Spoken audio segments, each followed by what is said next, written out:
Dear students, now I am going to explain about working of PNP transistor in active region. In the previous videos, we have discussed about what is transistor, everything, and then how the NPN transistor working in active region.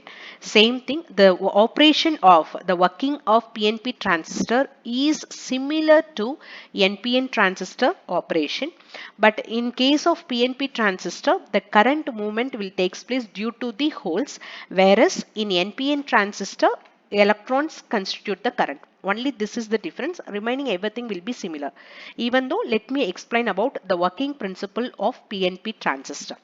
So now already we know that for active region, the connection should be, that is, emitter base junction should be connected as forward biasing, and collector base junction should be reverse biased. Okay, so now first how to draw the transistor diagram. So three terminals should be there. Okay, so this is PNP, so the base should be N, so the arrow mark should be towards base. Okay, so now you see three terminals are there. Okay, toward this arrow mark towards base, so it should be N, that is the base. Okay, and this is the emitter and this is the collector. So here also PNP transistor. Okay, first one, the EB junction should be forward biased. So EB junction should be forward biased. E is P. So P type should be connected to positive terminal of the battery and the N type should be connected to negative terminal of the battery. Then only it is considered it as forward biased. Right. So the first junction is over. The next one is CB should be connected to the reverse biasing. So CB. Okay, so N should be reverse biased. It should be connected to positive terminal and P type should be connected to the negative terminal. So this is the reverse biasing. Reverse biasing. So in this way, we will give the connection for PNP transistor under active region. Okay. Now let us see what will happen to the charge carriers inside the transistor. So there are three regions we will have. What are the three regions? The first region is emitter. So it occupies moderate space. In this case, it is P type. Okay, and then the second region will be the base, which is thin in size. It is N type here. And the third region is collector. It occupies more space to collect more amount of the charge carriers. Okay, and then this P type, that means the P and the N, this part, this is the junction. Okay, so junction should be connected, junction should be forward biased. So P should be connected for the positive terminal and N should be connected to the negative terminal. Okay, this is forward biasing. And the second junction should be reverse biased. So N should be connected to negative terminal and N should be connected to positive terminal and the P should be connected to the negative terminal of the battery. So accordingly we have given the connection. So in case of P type, holes are the majority charge carriers. Moreover, this emitter is heavily doped always, so that it contains more amount of the charge carriers. So this is the emitter, it is heavily doped. So in this case, it produces large amount of the holes. Okay, and the next N is the lightly doped. Okay, N is the lightly doped and it is very smaller in size, thin in size, so that it contains very small amount of electrons only, very small amount of electrons. And then when we come to the collector, it is moderately doped. It is moderately doped, but it occupies more space. So comparatively less number of holes with the emitter. Like this it will be. Okay, so now once it is biased, what will happen? This is positive terminal and this is negative terminal of the battery. Here positive charge and here also the holes also positively charged.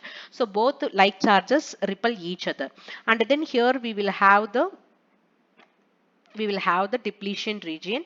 So the first part, that is it will be, the J1 will be narrow. Okay, J1 will be narrow and then here J2 will be there. Comparatively it is wider than the J1. So J2 is wider. J2 is wider.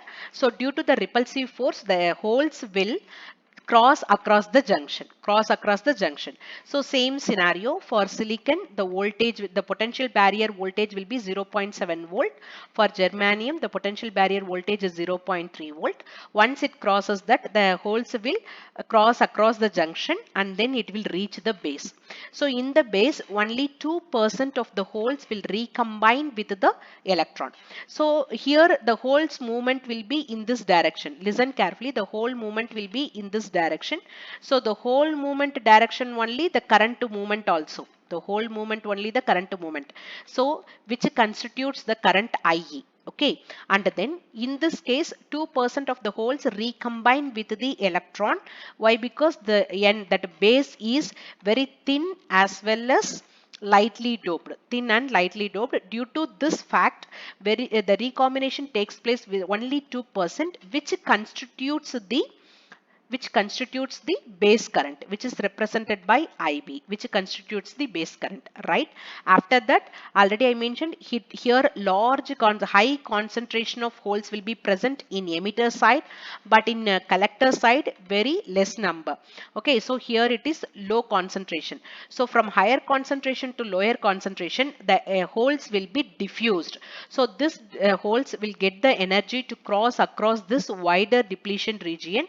Okay, and then all the holes will be injected here. All the holes will be injected to the collector. So it constitutes the current. This is the whole movement, right? So whole movement only the direction of the current here. So IC, this is the direction of the current. So the current will be constituted here. This current is called the collector current, and this collector current is also known as injected current. Why? Because which is the holes are injected from the emitter. That's what it is called, injected current. Injected current, right? IC is also known as injected current. And already we have discussed, that is IE should be equal to,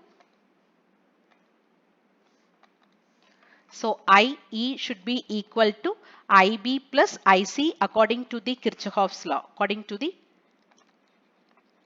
Kirchhoff's law, IA should be equal to IB plus IC. IB is very much less, so that we consider it as 0. So IE should be equal to IC. IE should be equal to IC, right? And then what are the discussions we have done in this? The first point is the emitter base junction should be forward biased. Emitter base junction should be forward biased. This is the condition for the active region. The same thing only we are following. So collector base junction should be reverse biased. Reverse biased. So in this case, that is emitter is the hole. Sorry, emitter is the P type. So emitter is the P type means it produces the holes. It produces the holes, and moreover it is heavily doped. So large number of holes will be produced in this case. And base, that is base is the N type. Base is the N type. So it consists of very less number of electrons. Why? Because it is lightly doped and thin in size. Lightly doped and thin in size, right?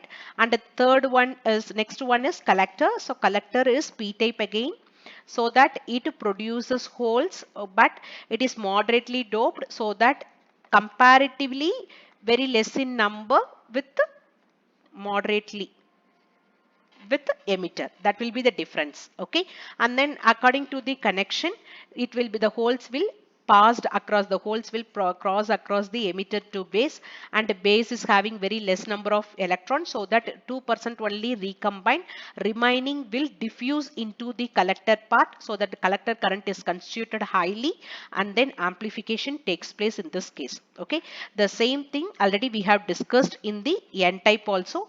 The operation will be similar, only the charge carrier is different. For NPN transistor, electrons are the charge carriers. In case of PNP transistor, holes constitute the current. That will be the difference. The same thing, if you discuss the VI characteristics, the diagram will be same enough. Okay, there is no change in the diagram.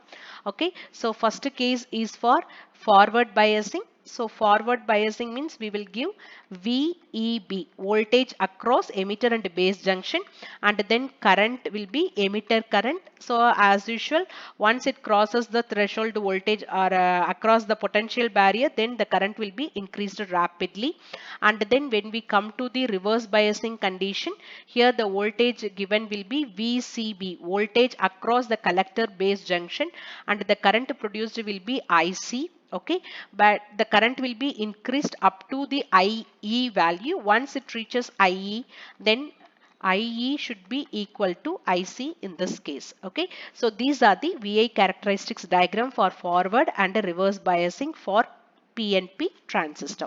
So that I explained the working principle of PNP transistor in active region. Its operation is similar to NPN transistor. Okay, please go through this. If you have any doubt, you can ask in the comment box. So thank you everyone.